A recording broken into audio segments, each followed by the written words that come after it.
The clink of silverware against porcelain plates filled the dining room of the modest suburban Portland home. Tara Morgan sat quietly, her posture straight but tense like a violin string pulled too tight. She was 31, with chestnut hair pulled back in a practical ponytail that emphasized her sharp cheekbones and observant eyes. Her sister Vanessa lounged across from her, 28 and effortlessly beautiful, in that way that had always come naturally to her blonde hair cascading over her shoulders, her fingernails perfectly manicured. Their parents, William and Catherine Morgan, sat at opposite ends of the rectangular oak table that had been in their family for 3 generations. William, still handsome at 62, with salt and pepper hair, maintained the commanding presence of the engineer he once was, despite the fact that his consulting gigs had grown increasingly sporadic. Catherine, her once vibrant face now lined with the fatigue of chronic illness, placed another helping of mashed potatoes on Vanessa's plate, though her younger daughter hadn't asked for seconds. The family dinner, a tradition Catherine insisted on maintaining despite her health issues, had proceeded as usual. Catherine spoke about her doctor's appointments. William complained about potential clients who wouldn't commit. Vanessa shared gossip about people Tara had never met, and Tara nodded, added appropriate comments when necessary, and tried to ignore the familiar weight pressing against her chest as she calculated the bills waiting for her at home. Vanessa swirled the wine in her glass, the warm dining room light catching her eyes and making them glimmer with something Tara recognized all too well, that mischievous, slightly cruel look that had been directed at her since childhood. "So, sis," Vanessa drawled, feigning a gentle kind of concern that fooled no one. She tilted her head, her mouth curling into that familiar half-smile. "Where's your husband? Where are your kids?" She paused for dramatic effect. "Oh, right. You don't have any?" She let out a soft laugh, then casually sipped her wine as if she had just commented on the weather, rather than delivered a precisely aimed barb. Catherine immediately joined in with a light laugh of her own, loud enough for Tara to hear the judgment tucked beneath it.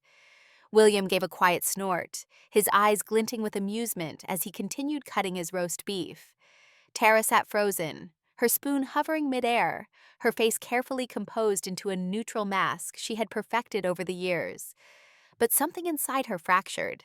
Not an explosion of rage, but a dense, icy silence, like glass splintering into tiny fractures bound to shatter at any moment. In that brief moment, memories crashed over her like a storm. All the time she had set aside her own needs to clean up her family's crises. The winter night her mother was rushed to the hospital with chest pains. How Tara missed the most important client presentation of her career, just to sign insurance papers and put down the surgical deposit. The time her father fell behind on the mortgage, and she emptied the savings she had set aside for her dream condo, even though she herself was crammed into a tiny rental, with rent climbing higher every year. How Vanessa called her sobbing after being evicted from her downtown apartment, and Tara paid off all her debts and found her a new place to live, every time she had done it silently, without complaint, telling herself it was the duty of a daughter, the responsibility of an older sister. And now, what was she given in return? A mocking remark laid bare before the whole family, turning her life choices into the punchline of their joke. Tara took a deep breath, set her spoon down on her plate with deliberate care, and lifted her gaze directly at Vanessa. Her sister was still sitting there, smug, her eyes gleaming with the confidence of someone who believed she had just won. Slowly Tara spoke, her voice so calm it surprised even her. "I may not have a husband or children, but where's your money?" She paused, mirroring Vanessa's earlier delivery. "Oh, right. I'm still the one supporting you. Until today." The room fell silent, as though someone had flipped a switch and cut the sound. Vanessa's smile froze her eyes, flashing with confusion, before quickly hardening into anger. Catherine set her fork down, the clatter of metal against porcelain, slicing through the tense air. William narrowed his eyes, leaning forward as if unsure he had heard correctly. Tara felt every pair of eyes fixed on her, but instead of lowering her head as she always had, she held their gaze steady and unflinching. In that moment, everything changed. The drive back to Portland felt surreal. Tara gripped the steering wheel of her practical sedan, the same car she had purchased 5 years ago, and maintained meticulously, rather than upgrading to something newer. Rain pelted the windshield, matching the storm brewing inside her. She had left the family dinner without another word, gathering her coat and walking out as her family sat in stunned silence. Every morning of Tara's life began like the ringing of a repetitive alarm clock. Waking up in her small apartment in Portland, drinking black coffee with no sugar, then rushing to catch the morning bus to the tech company where she worked as a product manager. Her apartment was modest, just enough space for a single woman to call home. The rent consumed a third of her monthly income, but that wasn't why she lived so frugally. The real reason was simpler. Most of her paycheck never stayed long in her account. It quickly flowed toward her family, a black hole she had become so familiar with that she no longer questioned it. Her mother, Catherine, a retired nurse, after early heart surgery still needed medications, checkups, and the constant costs that came with them. And Tara was always the one who paid. Her father, William, once worked steadily as an engineer, but contracts came and went, and during the lean months, Tara was the daughter wiring money to keep the suburban Portland house from foreclosure.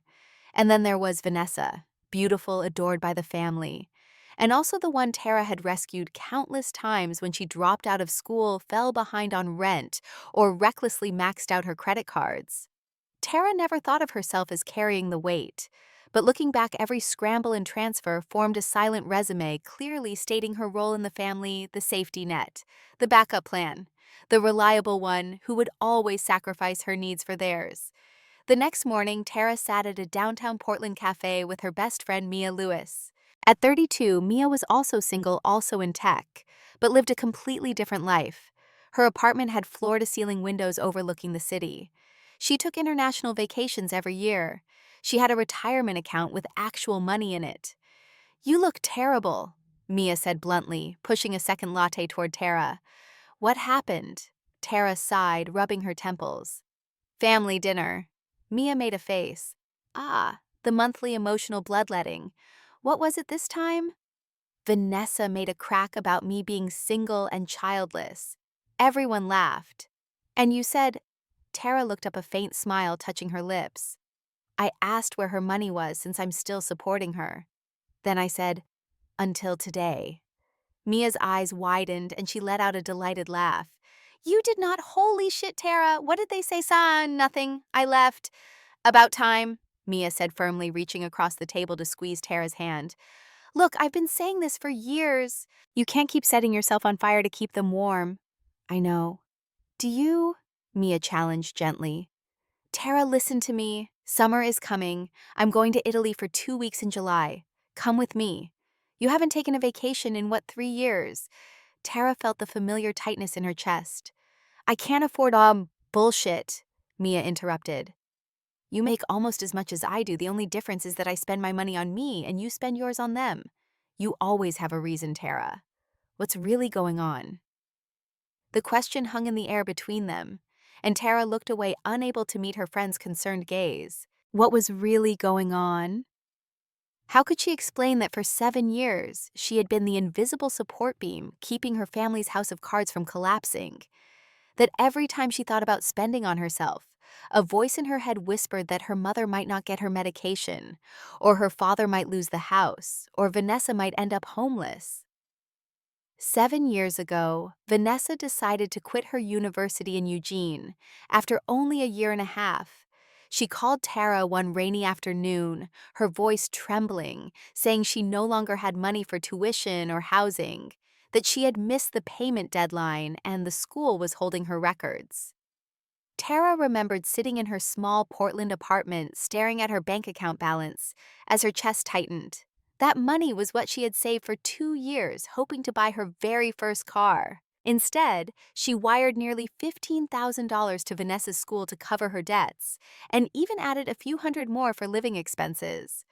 When her mother asked, Tara simply said, "I've got it covered," and hung up her heart, aching yet hopeful that Vanessa would finally value the sacrifice. But just a few months later, Vanessa dropped out, entirely moved back home, and the money Tara had poured out was gone without a trace or a thank you. Another time, one summer, Tara had planned a week-long vacation in Alaska. She had booked plane tickets, found a cozy cabin near Denali National Park, and even purchased new hiking boots specifically for the trip. It was supposed to be the first real vacation she had taken for herself in years. But only 3 days before departure, her mother called in desperation. The roof was leaking badly, repairs costing nearly $4,000. Tara looked at her suitcase, already packed the confirmation emails for flights and lodging, and slowly deleted it all. The plane tickets carried cancellation fees, the cabin rental was non-refundable. She wired her mother the money, then returned to the office as if she had never planned to go anywhere. When coworkers asked why she wasn't taking her trip, she forced a thin smile. Change of plans. Inside, her craving to breathe in Alaska's fresh air was crushed, replaced with a dull emptiness that lingered for months. But the memory that stung the most was tied to the family home. The Portland house she once thought was a symbol of safety. William had landed a big engineering contract, but within months, the client pulled out and the deal collapsed. The bank sent mortgage warnings threatening foreclosure. Tara remembered that night. Her mother sat crying in the kitchen, her father silent, saying nothing, while Vanessa shut herself away in her room. Tara quietly opened her laptop, logged into her savings account, where she had funneled every bonus, every extra hour of overtime. She wired over $18,000 to her father to cover the mortgage, saving the house from the bank's grasp. No one asked if she had enough left to live on. No one offered to repay her. They simply sighed in relief and slipped back into their routines, as if her sacrifice was nothing more than expected. When she added it all up, she had spent over $90,000 over the course of 8 years. That money could have been the seed capital for her dream business, the down payment on a condo in Portland, or at the very least the trips that would have allowed her to truly live out her youth. Instead, she sent it away without hesitation, lulling herself with the thought that it was her duty. And that very obedience had turned her into an endless supply line, leading to the moment at the dinner table, listening to her sister's mockery and her parents' laughter echoing in agreement. "Tara," Mia's voice pulled her back to the present. "Where did you go just now?" "Just thinking about all the money," Tara admitted quietly. "Over $90,000, Mia. That's what I've given them." Mia's eyes widened. "Jesus Christ. I could have owned a home by now." "Yes, you could have." Mia's voice was gentle but firm. "And it's not too late to start. What are you going to do?" Tara took a deep breath. "I don't know yet, but something has to change." What Tara didn't tell Mia was about Jason. The wound was still too fresh, even though it had been almost 2 years. Jason Bennett was a medical resident she met at a friend's party when she was 29. Tall, with kind brown eyes and a quiet confidence that drew her in immediately. For the first time in years, Tara had felt seen, truly seen, by someone who valued her for exactly who she was. Their relationship bloomed quickly. Weekends spent hiking in the Columbia River Gorge, nights cooking together in his small apartment, conversations that flowed effortlessly until dawn. Jason talked about the future openly, about the home they would buy together once he finished his residency, about the children he hoped they would have. On their 1-year anniversary, he took her to dinner at Portland's most elegant restaurant. The candlelight reflected in his eyes as he reached across the table for her hand. "I love you, Tara. I want to build a life with you." Her heart soared, but in that exact moment, her phone buzzed with a text from her mother. Catherine needed $4,000 immediately for medical bills. The hospital was threatening collections. Tara stared at the screen, watching as the beautiful moment crumbled before her eyes. That night, as they walked along the Willamette River, the city lights reflected in the water Jason proposed. He dropped to one knee, opened a small velvet box, and looked up at her with such hope it nearly broke her. "Will you marry me, Tara?" She stood, frozen, tears streaming down her face. Not tears of joy, but of impossible choice. "I can't," she whispered, the words tearing from her throat. "I can't commit to you when my family still needs so much from me. It wouldn't be fair to you." Jason tried to understand. He suggested solutions, compromises. But Tara knew the truth. The late-night calls for money would never stop. The emergencies would keep coming. And eventually his love would turn to resentment as their own dreams were perpetually put on hold for her family's crises. So she let him go, choosing her family's needs over her own happiness. 6 months later, she saw on social media that he was dating someone new. A year after that, they were engaged. Now he was building the life he had once imagined with Tara, but with someone else, someone who was free to say yes. After her coffee with Mia, Tara returned to her apartment and sat in the growing darkness. She opened her laptop, the screen illuminating her face in the dim room, and logged into her bank account. The number that appeared shocked her, even though she already knew it would be low. After paying her rent utilities and sending money to her parents for their mortgage, she had barely $1,200 left. Her last paycheck had been over $8,000. She scrolled through her transaction history, each transfer to her family appearing like accusations. $750 for her mother's medications. $2,000 for her father when his car broke down. $1,500 to Vanessa to cover her credit card debt when she was threatened with collections.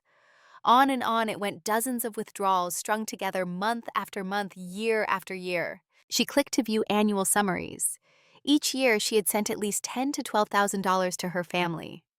Over 8 years, the total was more than $92,000. Enough to put a substantial down payment on a condo in Portland's desirable neighborhoods. Enough to start the small tech consulting business she had once dreamed of. Enough to travel the world and still have savings left over. Instead, it had all dissolved into emergencies that would never be repaid, into a lifestyle her family maintained at her expense, into the comfort they took for granted, while she denied herself even small luxuries. Pain seeped through her body, a suffocating bitterness pressing against her chest.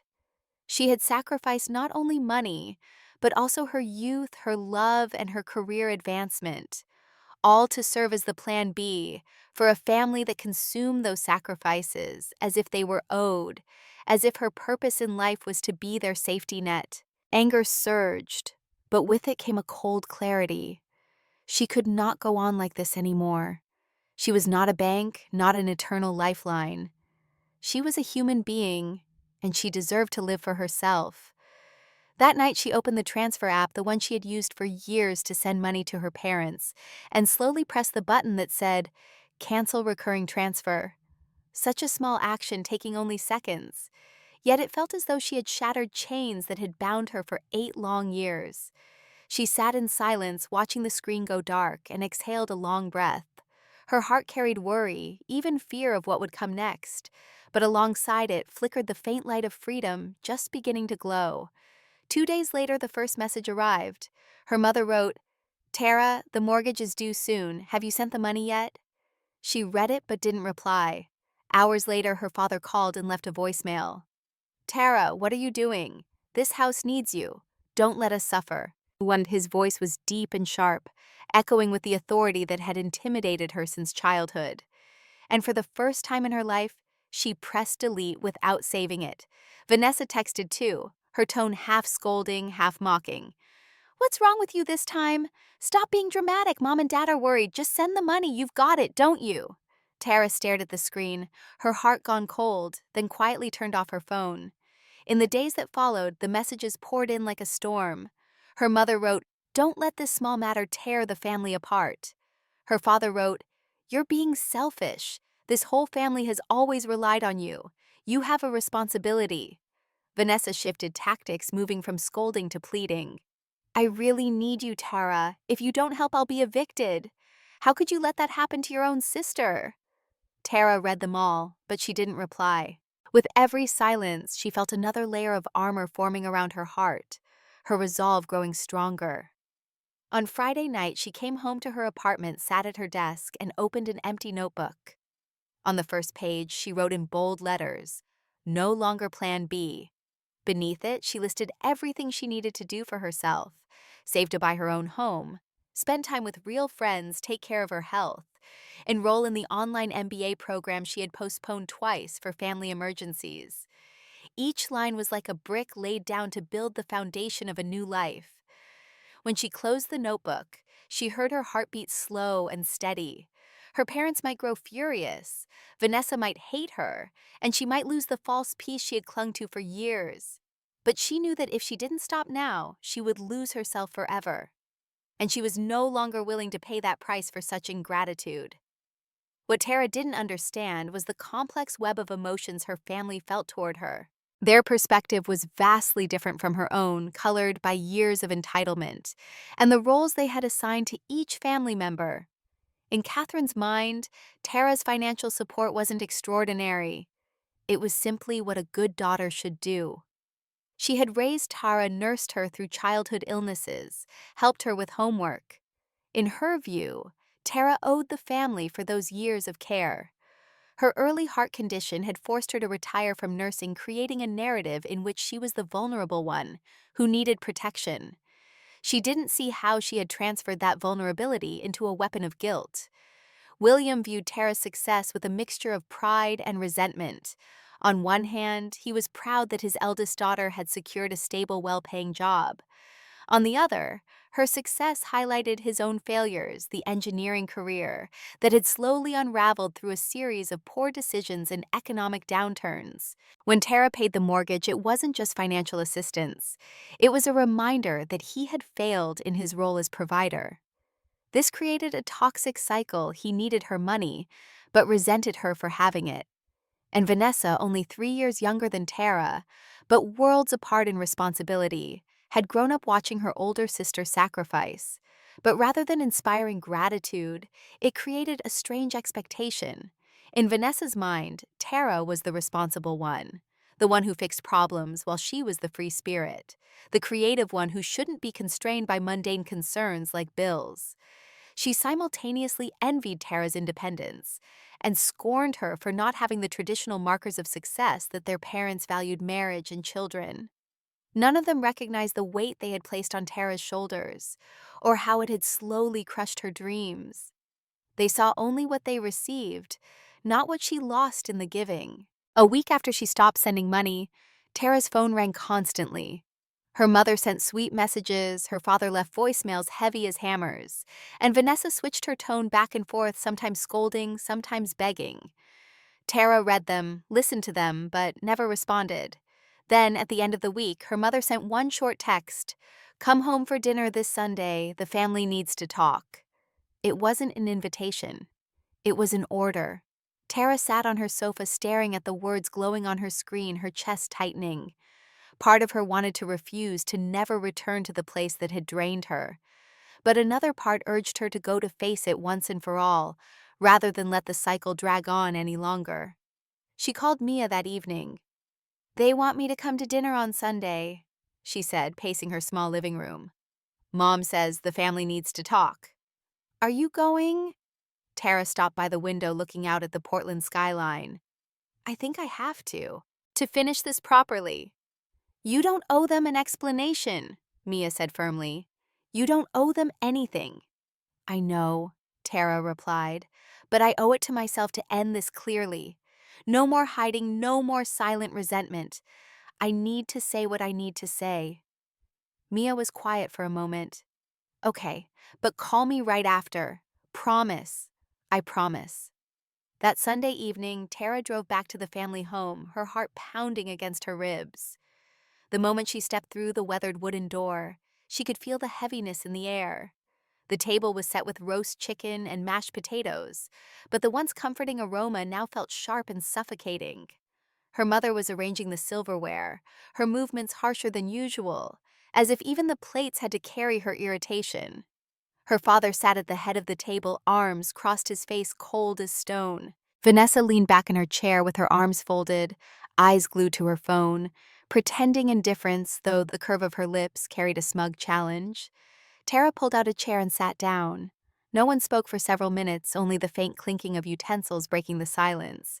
Then her mother's voice cut through, directed not at Tara, but at the food on her plate. "Tara, this family cannot function without your contribution. You make good money. Helping is only natural. Your father and I sacrificed for you all these years. Now it's your turn to give back. What's wrong with that?" Tara drew in a deep breath. If it had been her a year ago, she might have bitten her tongue, stayed quiet, and later slipped money into their account in secret. But now, after everything that had built up, she was no longer afraid. She looked straight at her mother, and each word she spoke dropped heavy like stone. "That's not helping. That's exploitation." The room froze. Vanessa let out a short, mocking laugh, lifting her eyes from her phone, her gaze sharp with scorn. Oh, please don't act so righteous. You've got money, but you're still single. I don't understand why you act so high and mighty. If I were you, I'd be embarrassed that no one even wants to marry me. A rush of heat rose in Tara's chest, but she kept her voice steady, calm, without a tremor. The difference is that I work for my money while you only know how to spend it. Without me, you would have lost your place to live a long time ago. Her mother quickly interjected, her tone urgent. Tara, don't speak to your sister that way. She's still young. She hasn't found her footing like you have. You're the older sister. You have to be more forgiving. Tara turned, her eyes locked on Vanessa, but her words were meant for the entire table. Forgiving doesn't mean letting people trample all over me. I'm not a bank. I'm not a bottomless wallet. All these years I've stayed silent. I've given, and for what? To be mocked as a failure just because I'm not married. Vanessa's face flushed red, her mouth opening as if to fire back. But before she could speak, her father slammed his hand against the table. The sharp crack made the silverware tremble. His glare bore into Tara, his voice a low growl. Watch your mouth. This is your home. You should know your place. You think you're so great. You only have money because your parents raised you. Don't forget where you came from. Tara pushed back her chair, the scrape of wood against the floor piercing the silence. Her whole body trembled, but her voice was clear and resolute. If that's the case, then maybe I don't belong in this house. I've kept it standing, but all I've received in return is contempt. If you see me only as a wallet, then I'm sorry. I won't be here to be exploited any longer. The room fell into silence. Her mother's mouth hung open, her eyes brimming with tears, as though she couldn't believe the once obedient daughter dared to push back. Vanessa stared at her, her lips parting and closing again, unable to find words. Her father's face was flushed with rage, but in his eyes, Tara caught a fleeting flicker, a shift that revealed even he knew she was no longer the same Tara. She was no longer their safety net, no longer their backup plan, no longer the daughter who would sacrifice everything just to keep peace. She walked away from the table, grabbed her coat, and didn't look back. Each step felt like release, like tearing through an invisible chain that had bound her for 8 years. As the door closed behind her, she heard her mother's voice calling after her, "Tara, come back. We're family." But she didn't stop. For the first time, she let that call fade behind her softer and softer, until all that remained was the pounding of her heart, the rhythm of a freedom just beginning to take shape. Tara drove through the Portland rain windshield wipers, beating a steady rhythm that matched her heartbeat. Streetlights reflected off the wet pavement, creating pools of gold that her tires silently cut through. She hadn't cried at the dinner table. She hadn't cried walking to her car. But now, alone on the highway, tears streamed down her face, mixing with the raindrops on the windshield. 8 years. For 8 years, she had been the family's safety net, their emergency fund, their backup plan. For 8 years, she had denied herself the life she wanted to maintain theirs. And tonight, for the first time, she had broken that pattern. When she reached her apartment, she didn't turn on the lights. She sat in the darkness, listening to the rain against the windows, feeling both lighter and heavier than she had in years. Lighter because she had finally spoken her truth. Heavier because she knew the storm had only just begun. The next morning, Tara awakened with a strange sense of clarity. She opened her notebook again, the words "no longer Plan B" staring back at her in bold letters. Beneath it, she began to map out what rebuilding her life would look like. It wasn't just about keeping her money. It was about reclaiming her time, her energy, her dreams. First on the list, financial boundaries. She made a separate bank account at a different bank, one her family had no knowledge of. She transferred most of her remaining funds there, leaving just enough in her old account to cover her bills. Then she froze her credit reports with all 3 major bureaus, protecting herself from anyone who might try to open accounts in her name. Next, she turned to her apartment. For years, it had been little more than a place to sleep between work and family crises. Now she looked at it with fresh eyes. The furniture was mismatched, mostly secondhand pieces she'd acquired when she first moved to Portland. The walls were bare. She had never bothered to decorate because every extra dollar went to her family. That Saturday, she went to a local art fair in the Pearl District. She walked slowly among the booths, allowing herself to truly see the paintings and photographs for the first time. She stopped before a watercolor of Mount Hood at sunrise, the mountain bathed in soft pinks and golds. The artist, a woman with silver-streaked hair, noticed her lingering. "It reminds me of hope," the woman said quietly, "the way the light breaks over the darkness." Tara nodded, unable to speak past the lump in her throat. She purchased the painting without even asking the price, something she had never done before. When she hung it on her living room wall that evening, it felt like a declaration. This space was hers. This life was hers. On Monday, she returned to work with a new sense of purpose. As a product manager for a growing tech company, Tara had always been competent and reliable. But she had also played it safe, turning down opportunities that might have advanced her career, but would have required more of her time and energy resources she couldn't spare, while managing her family's ongoing crises. She scheduled a meeting with Jennifer Hayes, her director, a sharp-minded woman in her 40s, who had always seemed to see more potential in Tara than Tara saw in herself. "I want to lead the new mobile platform project," Tara said without preamble when they sat down in Jennifer's office. Jennifer leaned back in her chair, a faint smile playing on her lips. "That's a major undertaking. It would mean longer hours, more responsibility. You've turned down similar opportunities before." "My circumstances have changed," Tara replied steadily. "I'm ready for this challenge." Jennifer studied her face for a long moment, then nodded. "It's yours, but I expect your full commitment." "You'll have it." As she left the office, Tara felt something unfamiliar in her chest. It took her a moment to recognize it as pride, unmixed with guilt or anxiety about how this decision would affect her family. For once, she had made a choice solely for herself and her future. That evening, she registered for the online MBA program. She had deferred twice before, once when her father needed money for car repairs, and once when Vanessa was facing eviction. She could take classes at night and on weekends while continuing to work. It would be challenging, but it was an investment in herself, one that would open new doors in her career. She also signed up for a Saturday morning yoga class at a studio near her apartment. It was a small step toward taking care of her physical and mental health, something she had neglected for too long. The first session left her muscles aching, but her mind clearer than it had been in months. 2 weeks passed. Tara's phone continued to buzz with messages from her family, but they had shifted from bewildered to angry, from pleading to threatening. Her father left voicemails that made her stomach knot with their cold fury. Her mother sent texts designed to trigger maximum guilt. Vanessa alternated between scathing accusations and tearful pleas. Tara read them all, but responded to none. Each message only reinforced her resolve. This was the pattern she was breaking, the cycle of emotional manipulation that had kept her tethered to their needs for 8 long years.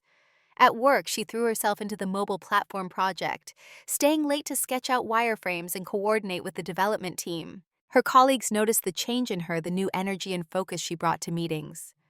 What they didn't see were the nights she sat alone at her desk, learning to be comfortable with her own company, teaching herself that she was enough on her own. In the lunchroom one afternoon, she met Ben Chen, a software engineer, who had recently transferred from the company's Seattle office. At 33, he had an easy confidence and a dry wit that made her laugh for the first time in weeks. They began eating lunch together, finding common ground in their love of hiking and old science fiction movies. "My parents wanted me to be a doctor," Ben told her one day as they sat in a cafe across from the office. "When I chose computer science instead, they didn't speak to me for 6 months." Tara looked up from her salad, surprised. "How did you handle that?" Ben shrugged his eyes, thoughtful. "I loved them, but I had to live my own life.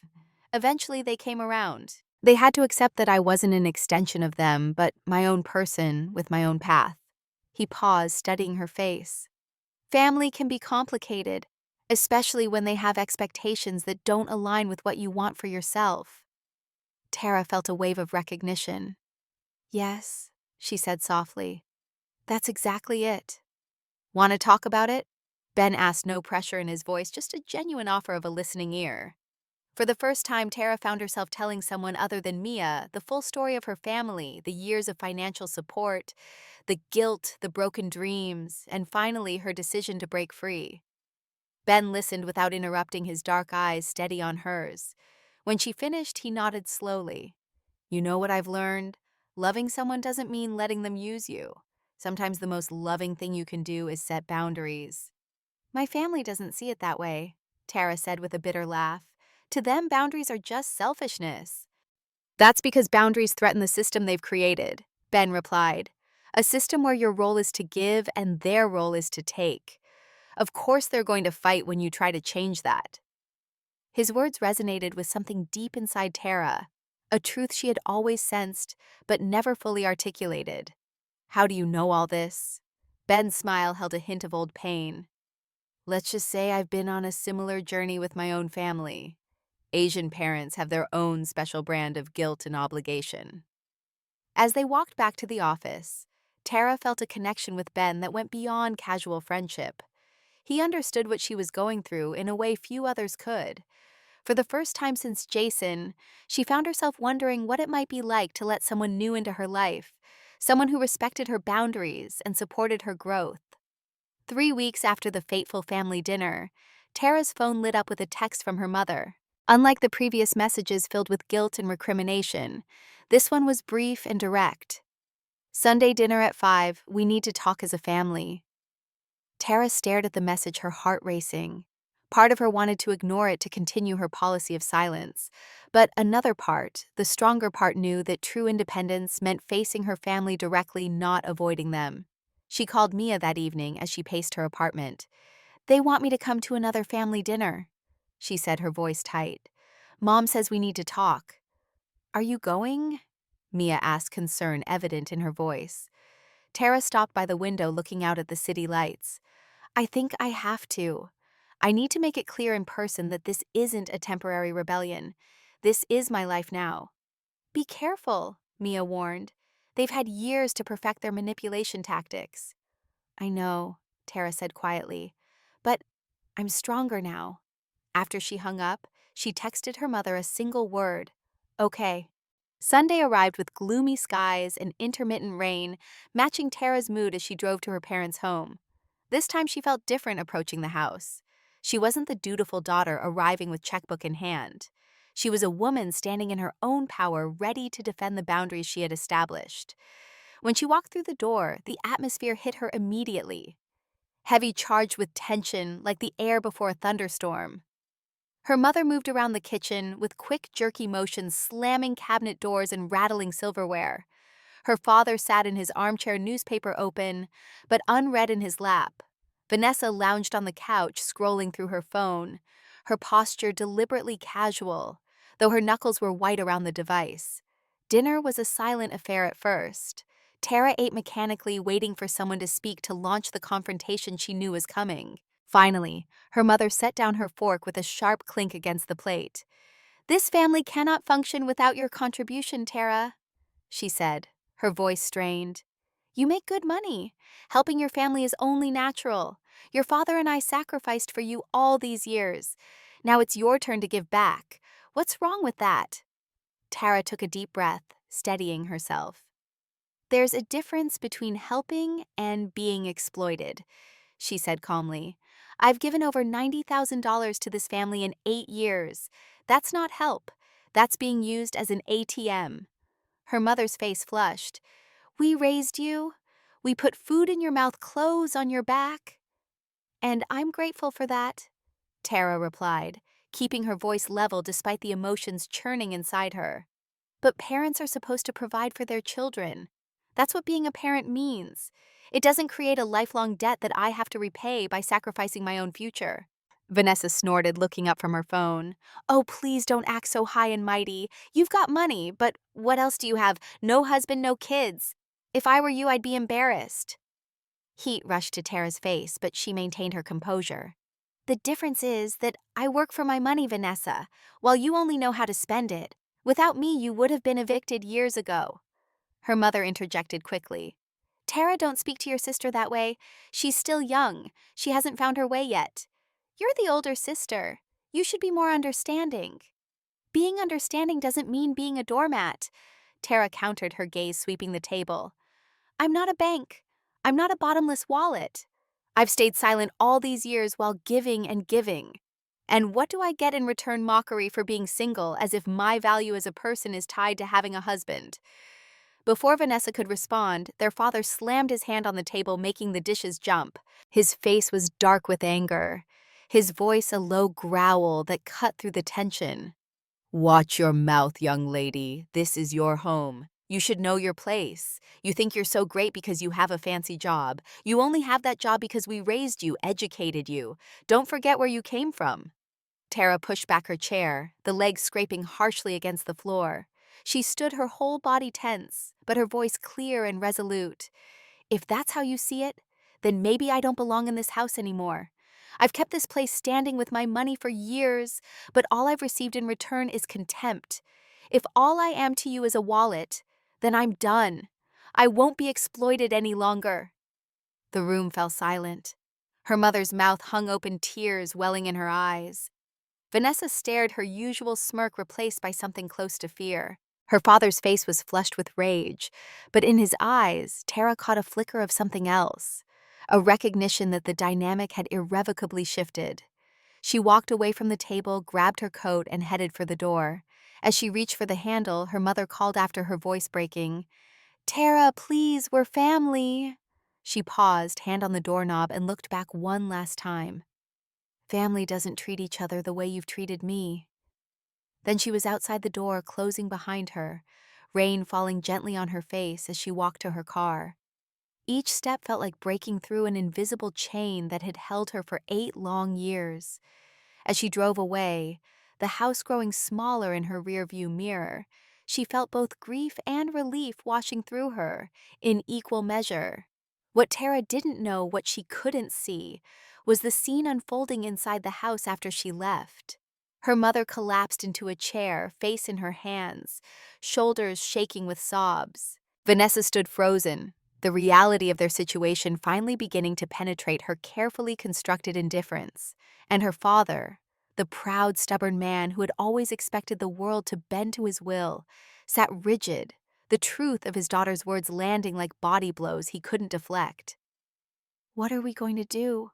Catherine finally whispered, looking up at her husband with red-rimmed eyes. "The mortgage is due next week. We can't make it without her." William's jaw tightened. "She'll come back," he said, but his voice lacked conviction. "She has to." But Vanessa, surprisingly, was the one to shake her head. "No," she said quietly, a new understanding dawning in her eyes. "I don't think she will. Not this time." The week that followed Tara's second confrontation with her family was strangely peaceful. The constant barrage of texts and calls slowed to a trickle, as if they too were processing the finality of her decision. She focused on her work, throwing herself into the mobile platform project with renewed energy. She attended her MBA orientation online, feeling a thrill of excitement as she browsed the course catalog. And she continued her Saturday yoga classes, finding that the physical discipline helped quiet the lingering guilt that sometimes surfaced in quiet moments. On Friday afternoon, as she was preparing to leave the office, her phone rang.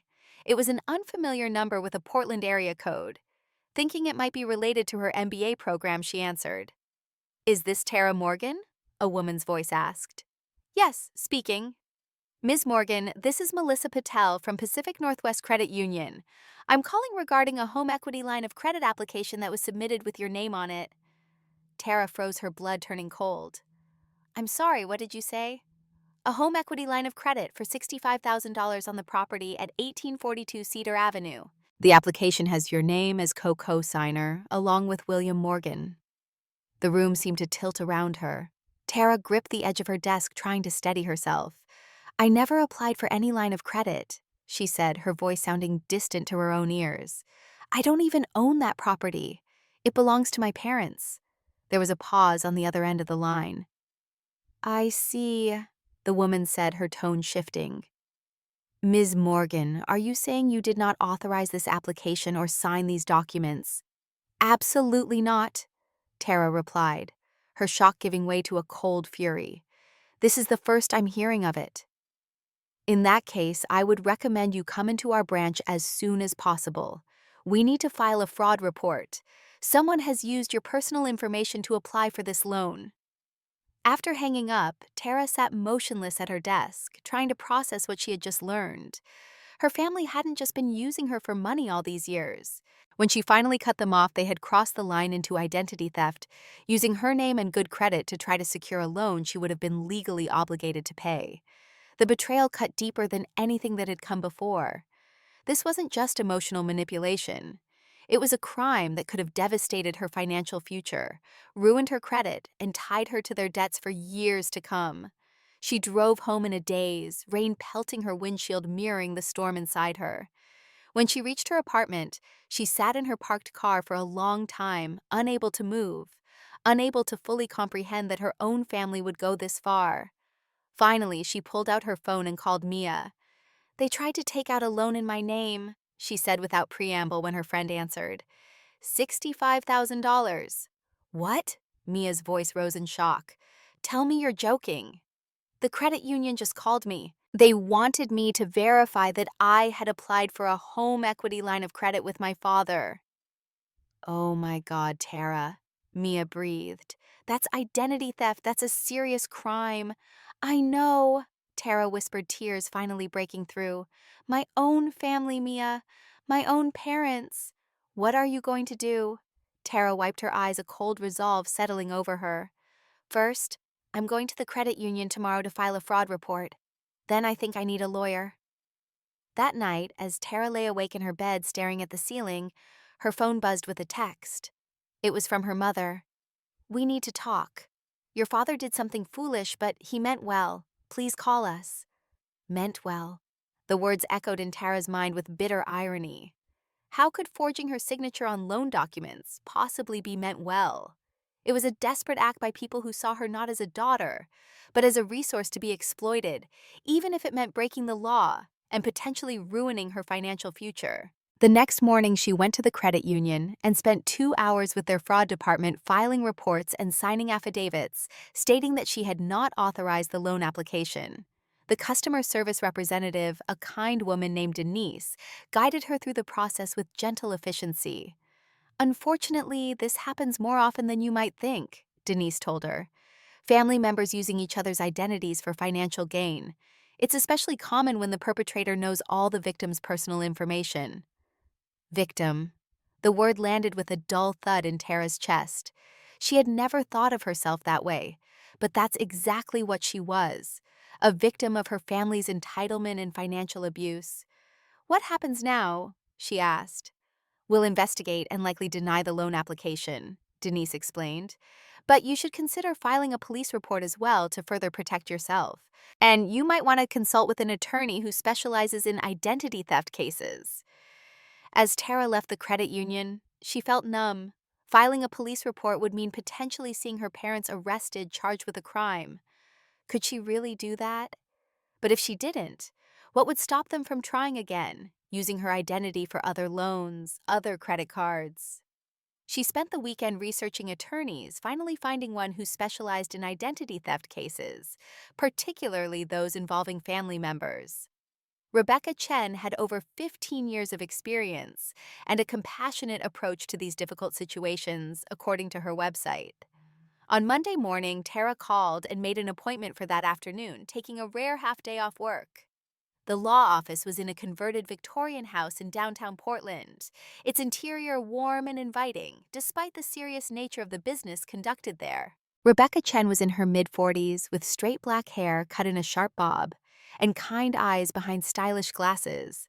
She listened intently as Tara explained the situation, starting with the years of financial support she had provided, and ending with the discovery of the fraudulent loan application. When Tara finished, Rebecca nodded slowly. "What you're describing isn't just identity theft, Ms. Morgan.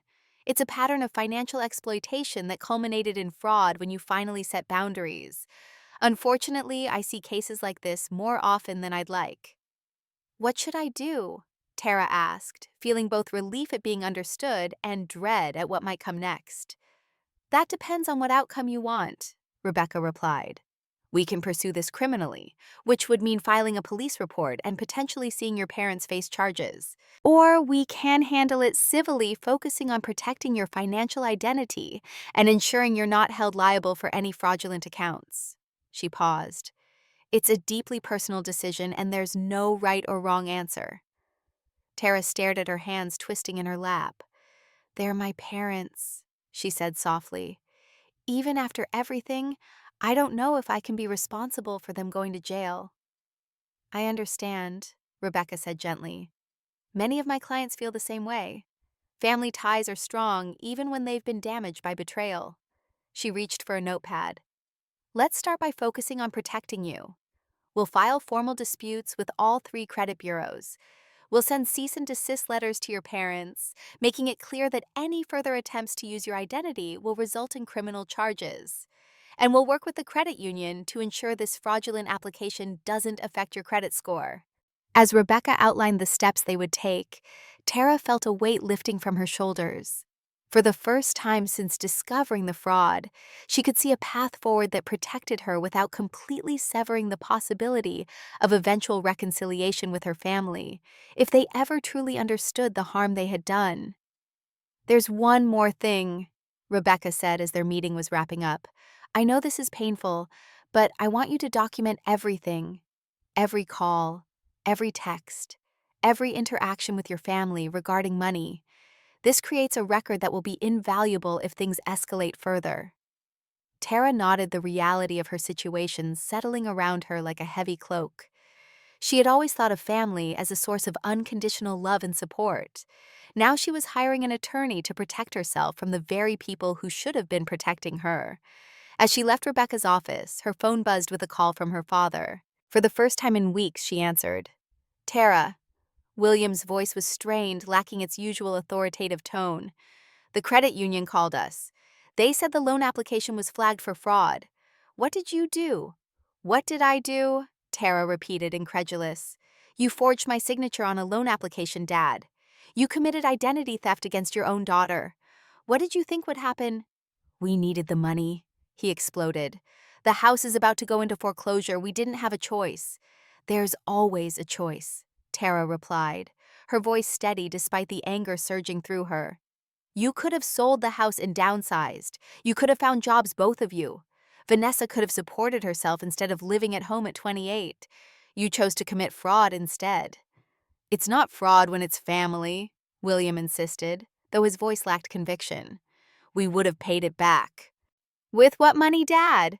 You haven't held a steady job in years. Mom doesn't work. Vanessa can't keep a job for more than a few months. Tara took a deep breath. I've hired an attorney. I've filed fraud reports with the credit union. If you try anything like this again, I'll file criminal charges. Do you understand? The silence on the other end of the line stretched for so long that Tara thought he might have hung up. Finally, he spoke, his voice barely above a whisper. You would do that to your own parents. You did this to yourselves, Tara replied, her heart breaking even as she stood firm. I love you, Dad. I will always love you. But I won't let you destroy my life to maintain yours. She ended the call and stood on the sidewalk outside Rebecca's office, her phone clutched in her trembling hand. Pedestrians flowed around her, going about their day, unaware of the seismic shift occurring in her life. She felt simultaneously powerful and devastated, free and more alone than she had ever been. That evening, she met Mia and Ben at a quiet wine bar near her apartment. She hadn't planned to invite Ben, but when she ran into him at the office and he noticed her distress, the story had spilled out. To her surprise, his response had been immediate and supportive. My parents did something similar, he told her, his voice low as they stood in the break room. They took out a credit card in my name when I was in college. I didn't find out until collectors started calling me for payments. What did you do? Tara had asked, astonished to find someone else who understood her situation so intimately. I had to file a police report, Ben admitted. It was the hardest thing I've ever done, but I had to protect myself. He had hesitated, then added, If you want to talk about it more, I'd be happy to join you and Mia tonight. Now sitting in the dimly lit bar, Tara felt a strange sense of community as she shared her meeting with Rebecca and the subsequent call with her father. Mia was outraged on her behalf, her loyalty fierce and unwavering. But it was Ben's quiet understanding that soothed Tara's ragged nerves. "They'll try to make you feel like the villain," he said, swirling the wine in his glass. "My parents did that too. They said I was betraying the family, dishonoring them by standing up for myself. It took me a long time to realize that they were the ones who had betrayed me first." "How did you handle it?" Tara asked. "One day at a time," Ben replied with a small smile. "I set boundaries. I made it clear what behavior I would and wouldn't accept. And eventually they began to respect those boundaries. It wasn't easy, and our relationship is still complicated. But it's healthier now than it ever was before." His words gave Tara hope, a fragile tendril unfurling in the midst of her pain. Maybe someday her family would understand what they had done. Maybe they could build a new relationship, one based on mutual respect rather than exploitation. But even if that never happened, she was building a new support system. Mia, who had stood by her through years of family drama. Ben, who understood her struggle in a way few others could. Her colleagues at work, who were beginning to see her as the capable, ambitious professional she truly was. Her yoga instructor, who had noticed her progress and encouraged her to try more advanced classes. She was creating a life that belonged to her alone, brick by brick, day by day. A life where she was no one's plan B, no one's safety net, no one's ATM. She was simply Tara, whole and complete in herself, worthy of respect, worthy of boundaries, worthy of love that didn't come with conditions or price tags attached. As she walked home that night, the Portland air crisp with the scent of impending autumn, Tara felt the first stirrings of real peace since this journey began. The road ahead would not be easy. There would be more confrontations, more difficult decisions, more moments of doubt and grief. But for the first time, she was walking that road as herself, free from the chains that had bound her for so long. She paused on the bridge overlooking the Willamette River, watching the city lights reflect on the dark water below. In those shimmering reflections, she saw not just the city, but her own transformation rippling outward from the single moment of courage when she had finally said, "Enough." Autumn descended on Portland, in a symphony of amber and crimson leaves, swirling through city streets like dancers taking their final bow. Tara watched the seasonal transformation from the window of her office, feeling a parallel change within herself. 3 months had passed since she had cut financial ties with her family, 2 months since discovering the fraudulent loan application. The initial shock and raw pain had mellowed into a steady resolve, a quiet confidence in her decision. Working with Rebecca Chen had proven more valuable than Tara could have imagined. Together, they had secured her financial identity, sending formal letters to her parents, warning that any further attempts to use her information would result in criminal charges. The credit union had removed the fraudulent application from her record, and Rebecca had helped her establish additional protections on her credit reports. But the legal work was only part of their collaboration. Rebecca had also become a mentor of sorts, guiding Tara through the emotional complexity of setting boundaries with family. "This isn't just about protecting your money," Rebecca had told her during their third meeting. "It's about reclaiming your power, your right to make choices based on what's best for you, rather than what others demand." Now, as October painted Portland in fiery colors, Tara was experiencing the practical reality of that reclamation. Her bank account, once perpetually drained by family emergencies, was growing steadily. She had created a detailed budget, allocating funds for her MBA courses, her apartment, and even a modest travel fund labeled simply Italy with Mia. The very existence of that fund represented a seismic shift in her thinking, a declaration that her dreams mattered too. At work, the mobile platform project was thriving under her leadership. Jennifer had noticed the change in her, commenting on her increased confidence and innovative thinking during their weekly check-ins. "Whatever's changed in your personal life," Jennifer had said after a particularly successful presentation to the executive team, "it's transformed you professionally as well. You're finally showing us what you're capable of." Her relationship with Ben was evolving too, moving beyond shared lunches and trauma bonding into something deeper. They had begun spending weekends together hiking in Forest Park or exploring Portland's food scene. Ben was patient and understanding, never pushing for more than Tara was ready to give, respecting the emotional journey she was still navigating. One Saturday evening, after they had cooked dinner together in her apartment, Ben stood at her window looking out at the city lights. "My parents called today," he said quietly. "They want me to come to Seattle for Thanksgiving."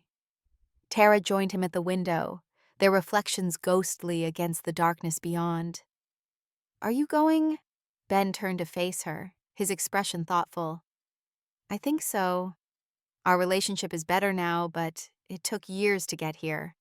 Years of holding firm to my boundaries, of walking away when they crossed lines of proving I was serious." He hesitated. "Have you heard anything from your family lately?" Tara shook her head. After the flurry of desperate messages following the fraud discovery communication had dwindled to near silence. Occasionally, her mother sent brief, superficial texts, carefully avoiding any mention of money or the loan application. Vanessa had gone completely silent, and her father, proud and stubborn to the end, hadn't contacted her at all. "Not really," she admitted. "I think they're still in shock that I actually followed through." Ben nodded understanding in his eyes. It takes time for people to adjust when the dynamics change, especially when they've benefited from the old pattern. He took her hand, his touch warm and steady. "Whatever happens, you're not alone in this."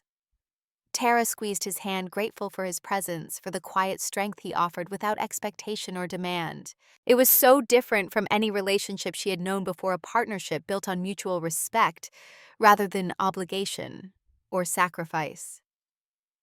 The following week, as Tara was leaving her yoga class, her phone rang.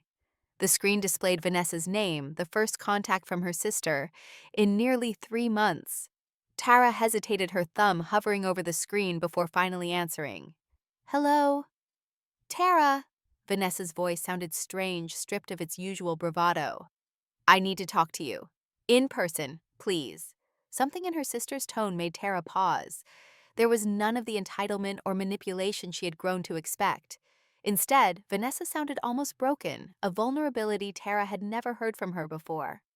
"Why?" Tara asked, caution tempering her natural inclination to help. "Things are happening. With the house. With Mom and Dad." Vanessa paused, a shaky breath audible through the phone. "I need to see you. Just once.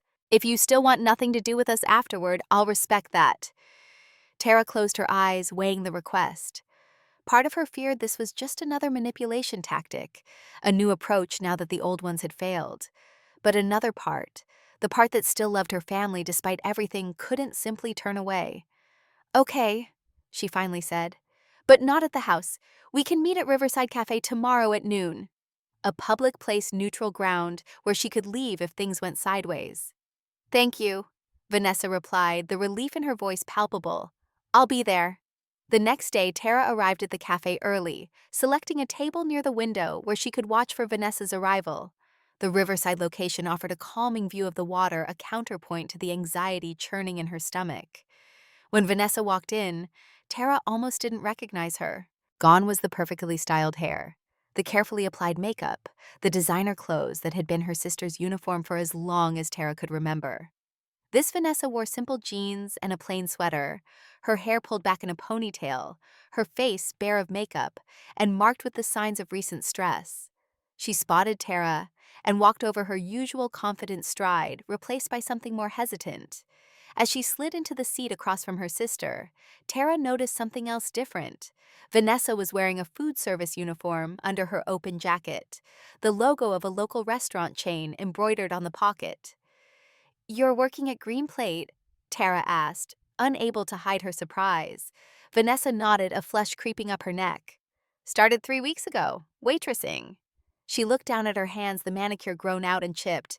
"Turns out job applications want to see actual experience." Who knew? The attempt at humor fell flat, the silence between them heavy with years of complicated history. Tara waited, determined not to make this easier for her sister. Whatever Vanessa had come to say, she needed to say it without prompting. Finally, Vanessa looked up, her eyes meeting Tara's directly. "The house is being foreclosed on. The bank gave final notice last week. We have to be out by the end of the month." Tara absorbed this information unsurprised, yet still affected by it. That house had been her childhood home, the setting for both happy memories and painful ones. Despite everything, the thought of strangers living there, or worse, the property sitting empty and abandoned, created a hollow feeling in her chest. "I'm sorry to hear that," she said, meaning it despite everything. "But I'm not giving you money, Vanessa. That part of our relationship is over." "I know," Vanessa replied quickly. "That's not why I asked to see you." She took a deep breath, her fingers twisting together on the table. "I wanted to apologize. For everything. For the years of taking from you without giving back. For the way I talked to you that night at dinner. For not stopping Mom and Dad from trying to use your name on that loan." Tara stared at her sister, searching for signs of manipulation or insincerity. But Vanessa's eyes were clear, her expression open in a way Tara had rarely seen. "You knew about the loan?" Tara asked, the betrayal still fresh enough to sting. Vanessa nodded, shame evident in the slump of her shoulders. "Dad said it was the only way to save the house, that you would understand once it was done." She shook her head. "I should have said something. I knew it was wrong, but it was easier to just look away like I always have when it comes to the hard stuff." "Why now?" Tara asked the question, encompassing not just the apology, but Vanessa's apparent transformation from entitled princess to working adult. "Why the job? Why the sudden self-awareness?" "Because you left," Vanessa said simply. "And when you left, everything fell apart. Not just financially, but the whole family dynamic. Suddenly there was no one to blame when things went wrong.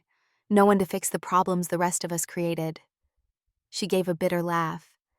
"Do you know how many job applications I filled out before someone finally hired me? 27.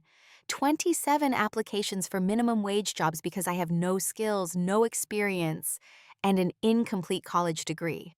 "That must have been hard," Tara said, not unsympathetically. "It was humiliating," Vanessa admitted, "but also necessary. For the first time in my life, I'm supporting myself. The pay is terrible, the hours are worse, and my feet kill me every night. But it's my money earned by my work." She straightened slightly, a glimmer of pride showing through the exhaustion on her face. "I'm helping Mom and Dad find an apartment they can afford. Mom got a part-time job at Walgreens. Dad's still struggling, his pride making it hard for him to accept how much has changed." Tara sat back, taking in this new version of her sister, trying to reconcile it with the selfish, entitled Vanessa she had known for 28 years. "I appreciate the apology," she said carefully. "But trust once broken isn't easily rebuilt." "I know," Vanessa replied, meeting her gaze steadily. "I'm not asking for forgiveness, not yet. I haven't earned it. I just wanted you to know that I understand now at least a little what you've been carrying all these years." She hesitated. "And I wanted to know if there's a chance someday that we could try to have a relationship again. A real one built on mutual respect instead of whatever we had before." Tara felt a complicated mixture of emotions, skepticism, hope, lingering, anger, and a cautious openness to the possibility that people could change when circumstances forced them to confront their own behavior. "I need time," she finally said. "This is all very new and there's a lot of hurt to process. But I'm not closing the door completely." Relief washed over Vanessa's face. "That's more than I hoped for," she said softly. Then, reaching into her bag, she pulled out a small envelope. "I almost forgot. The real reason I needed to see you in person." She slid the envelope across the table. Tara opened it, finding a check inside for $420. "It's not much," Vanessa said hurriedly. "Just my first 2 paychecks. But it's a start. I can't pay back everything we took from you, not even close. But I want to try to make amends even if it takes years." Tara stared at the check, rendered speechless by this tangible evidence of her sister's transformation. It wasn't the amount that mattered, but the gesture it represented, the acknowledgement of debt, both financial and emotional.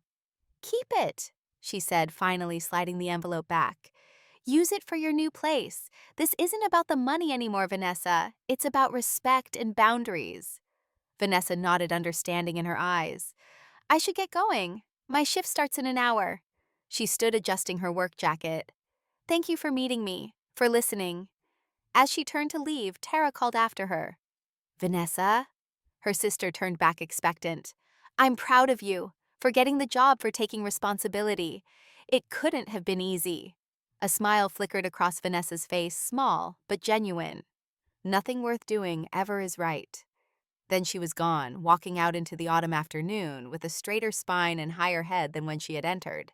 Tara remained at the table long after Vanessa had left, watching the river flow past, constant yet ever-changing like life itself. The conversation had shaken her, challenging her perception of her sister as irredeemably selfish and immature. People could change, it seemed, when the scaffolding they had relied on was suddenly removed. That evening, she called Mia and Ben, asking them to meet her for dinner. She needed to process what had happened, to talk through the implications with the people who had supported her through this journey. Over plates of pasta at their favorite Italian restaurant, she recounted the meeting with Vanessa, the revelation about the house foreclosure, the unexpected apology, and the even more unexpected check. "Do you believe her?" Mia asked, always the protective one, wary of Tara being hurt again. Tara considered the question carefully. "I think I do. The changes in her were too fundamental to be faked, and the check was real evidence of a shift in her thinking." Ben nodded, thoughtful. "Sometimes it takes hitting rock bottom for people to change. When my parents finally understood I wasn't backing down, that I would pursue legal action if necessary, they had to confront what they'd done. It changed our relationship completely." "What about your parents?" Mia asked. "Have they shown any signs of similar growth?" "I don't know," Tara admitted. "I haven't heard from my father at all, and my mother only sends superficial messages. According to Vanessa, they're struggling with the new reality in different ways." "Give it time," Ben advised. "This is still fresh. Sometimes people need space to process their own actions, especially when they've been confronted with truths they've been avoiding for years." Later that night, as Ben drove her home, Tara felt a new kind of peace settling over her. The conversation with Vanessa hadn't erased the hurt of the past, but it had opened a small window of possibility for the future. A future where relationships could be rebuilt on healthier foundations. As they pulled up to her apartment building, Ben turned to her, his expression serious. "I want you to know something. Whatever happens with your family, however this evolves, I'm here. Not just as someone who understands what you're going through, but as someone who cares about you deeply." Tara looked at him, this man who had entered her life at exactly the right moment, who had shown her what support without strings attached looked like. She leaned across the console and kissed him, a gentle gesture that held the promise of more to come. "Thank you," she said softly, "for everything." The next morning, as Tara prepared for work, her phone chimed with a text from her mother. "Vanessa told us you met. The house is being foreclosed. We're moving to an apartment in Beaverton next week. I would like to talk to you if you're willing." Tara stared at the message, feeling the weight of the implicit request. This wasn't about money. It was about beginning the difficult process of addressing the damage that had been done, of determining whether any relationship was salvageable from the wreckage of the past. After careful consideration, she replied, "I need more time, but when I'm ready, we can talk." It was a small opening, neither a rejection nor a full embrace, but rather an acknowledgement that healing, if it was possible at all, would come in its own time and on her terms. The weeks that followed brought significant changes in Tara's professional life.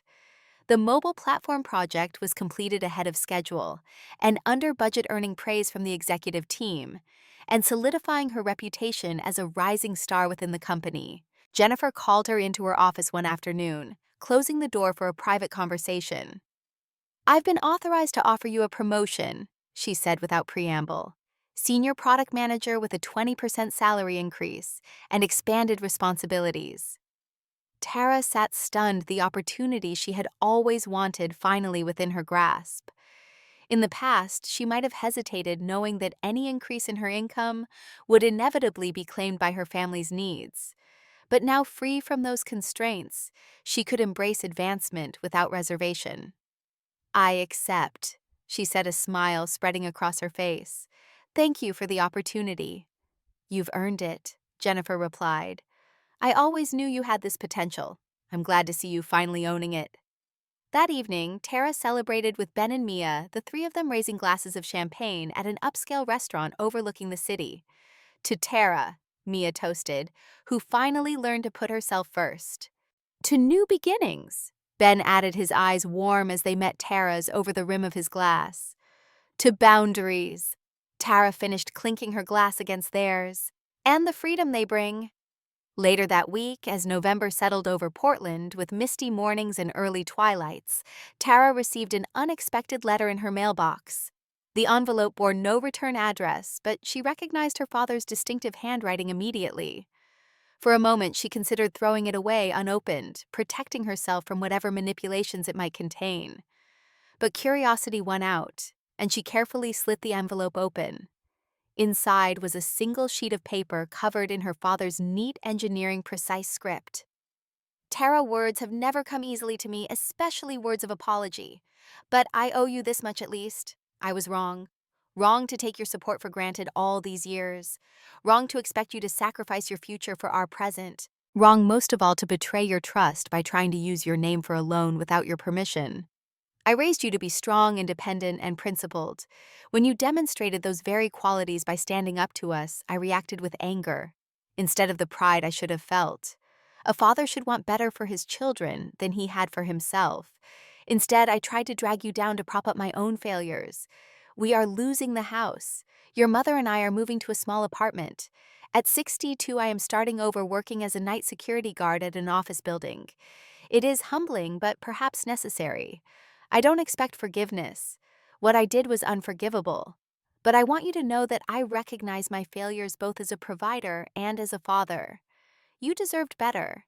Whatever you decide about our relationship going forward, know that I am proud of the woman you have become, even if that woman had to stand against me to claim her rightful place in the world. Dad. Tara read the letter 3 times, tears blurring the words on the final reading. Her father had never been one for emotional declarations or admissions of weakness.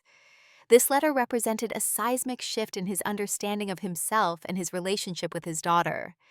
She didn't respond immediately, knowing that such a fundamental change in their dynamic required careful consideration. This wasn't about rushing to forgiveness or pretending the hurt hadn't happened. It was about acknowledging that people could change, could grow, could recognize their mistakes, and begin the hard work of atonement. December arrived with twinkling lights adorning Portland's streets and a light dusting of snow that transformed the city into a winter wonderland. Tara, who had always loved the holiday season, despite the financial strain it usually brought, found herself enjoying the festivities with a lightness she hadn't felt in years. Her MBA courses were challenging but fulfilling, expanding her knowledge and connecting her with a network of ambitious professionals. Her relationship with Ben had deepened into something serious, built on mutual respect and shared understanding of the complex dynamics of family obligation. And her promotion had brought not just financial benefits, but a new level of professional satisfaction as she tackled more complex projects with greater autonomy. One crisp Sunday afternoon, as she and Ben walked hand in hand through a snow-dusted park, her phone rang. It was Vanessa. "Mom and Dad are settled in the new apartment," her sister said after they had exchanged greetings. "It's small but clean and close to both their jobs." She hesitated. "They would like to see you if you're ready. Maybe for coffee somewhere neutral, not at their place." Tara stopped walking, snow crunching beneath her boots. Ben squeezed her hand in silent support as she considered the request. "Okay," she said finally, "but just coffee somewhere public. And I'll be bringing Ben with me." "Of course," Vanessa replied, relief evident in her voice. "Whatever makes you comfortable." They arranged to meet at a cafe downtown the following weekend. In the days leading up to it, Tara found herself vacillating between apprehension and cautious hope. She didn't expect a miracle, a sudden transformation of her family into the supportive unit she had always craved. But perhaps they could begin building something new from the ashes of what had been destroyed. The cafe was bustling with holiday shoppers. When Tara and Ben arrived, the aroma of espresso and cinnamon filling the air. Her parents were already there, seated at a corner table looking smaller somehow than she remembered. Her mother wore the navy blue blazer of her Walgreens uniform, clearly having come straight from work. Her father, once imposing in his confidence, now sat with a slight stoop to his shoulders. his hands wrapped around a coffee mug as if seeking warmth. They looked up as Tara approached, anxiety and hope mingling in their expressions. Her mother rose immediately, taking a half step forward, before stopping herself, uncertain of her welcome. "Tara," she said softly, "thank you for coming." Tara nodded, introducing Ben before taking her seat across from them. For a moment no one spoke, the weight of their shared history hanging heavy in the air between them. "Your father and I want you to know how sorry we are," Catherine finally began, her voice trembling slightly. "Not just for the loan, but for everything. For taking advantage of your generosity all these years. For not recognizing the sacrifices you were making." William cleared his throat, his eyes meeting Tara's with difficulty. "I meant what I wrote in my letter," he said gruffly. "I failed you as a father. Instead of protecting you, I exploited you." "We don't expect forgiveness," Catherine added quickly. "We know we've broken your trust in fundamental ways, but we hope perhaps that we could begin to build a new relationship, one where we respect your boundaries and treat you with the dignity you deserve." Tara studied them, these people who had shaped her for better and worse, who had given her life but also burdened it with unreasonable expectations. She saw the genuine remorse in their eyes, the humility that hardship had finally taught them. "I appreciate your apology," she said carefully, "and I'm willing to try to build something new. But it will take time, and there will be firm boundaries. I will never give you money again, not a single dollar. Our relationship has to be based on emotional connection, not financial support." Her parents nodded, accepting the terms without argument. "We understand," William said. "We don't want your money. We want our daughter back on whatever terms she's willing to offer." The conversation that followed was stilted at times, the four of them navigating unfamiliar territory without the old patterns to fall back on. But there were also moments of genuine connection, glimpses of what might be possible with time and continued effort on all sides. As they were preparing to leave, Catherine reached out her hand, hovering near Tara's, but not quite touching. "Would you consider joining us for Christmas dinner?" she asked hesitantly. "Nothing elaborate, just a simple meal at the apartment. Vanessa will be there too." Tara exchanged a glance with Ben, who gave a slight nod, indicating his support whatever she decided. "I'll think about it," she promised, neither accepting nor refusing outright. "I'll let you know." Outside, as they walked back to Ben's car, he slipped an arm around her shoulders. "You did well in there," he said. "How are you feeling?" Tara considered the questions, sorting through the complex emotions the meeting had stirred. Cautiously hopeful, she decided. They seem genuinely changed by what's happened, but I'm still wary. "That's healthy," Ben assured her. "Rebuilding trust takes time. You don't have to decide everything today." Later that week, as Tara stood on the balcony of her apartment, watching snowflakes drift down to blanket the city in pristine white, she felt a sense of peace settling over her. The past year had been transformative, painful in many ways, but ultimately necessary for her growth. She had learned to set boundaries and enforce them even when it hurt. She had discovered her own worth beyond what she could provide for others. She had built a life centered around her own needs and dreams, rather than sacrificing them for people who took her generosity for granted. Her family was changing too, forced by circumstances to confront the consequences of their actions and begin the difficult process of taking responsibility for their own lives. Whether those changes would last, whether they could truly build new relationships based on mutual respect rather than exploitation, remained to be seen. But regardless of the outcome, Tara knew she would be okay. She had her career thriving under her newfound confidence. She had her education progressing steadily toward her MBA. She had friends like Mia, who had stood by her through the darkest times. And she had Ben, whose understanding and support had helped her navigate this difficult journey. As she sipped her wine, watching the city lights twinkle through the falling snow, Tara remembered the watercolor of Mount Hood she had purchased months ago, the one the artist had described as the light breaking over darkness. That was her life now, the dawn after a long night, the clarity that comes when shadows are finally banished. Her phone buzzed with a text from Vanessa. "Just finished my first semester at community college. Business administration, straight A's."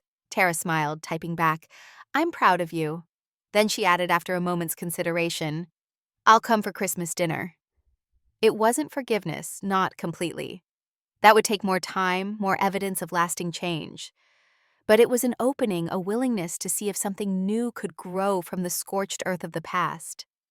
Tara returned to the warmth of her apartment where Ben was waiting, preparing a simple dinner in her kitchen. The scene was domestic comfortable, a glimpse of the future they might build together. "I decided to go to Christmas dinner with my family," she told him, setting down her wine glass. "Would you come with me?" Ben smiled, his eyes crinkling at the corners. "Of course. Whatever you need." "I don't need it," Tara replied, the distinction important to her. "I'm choosing it. There's a difference." And there was all the difference in the world between giving from obligation and giving from choice, between being someone's backup plan and being the architect of your own life. Tara had learned that lesson the hard way, but now standing in her own space, surrounded by the life she had built for herself, she knew it had been worth every difficult moment. She was no longer plan B, no longer the safety net, no longer the ATM. She was simply Tara, whole and complete in herself, extending a hand to her family, not from duty, but from strength, allowing them the chance to prove they could be worthy of her love without exploiting her generosity. As snow continued to fall outside, transforming Portland into a winter wonderland, Tara felt the final pieces of her new life settling into place. The journey had been painful, the transitions difficult, but standing on the other side, she wouldn't have changed a thing. From the ashes of exploitation had risen a phoenix of self-worth, spreading its wings in a sky limitless with possibility.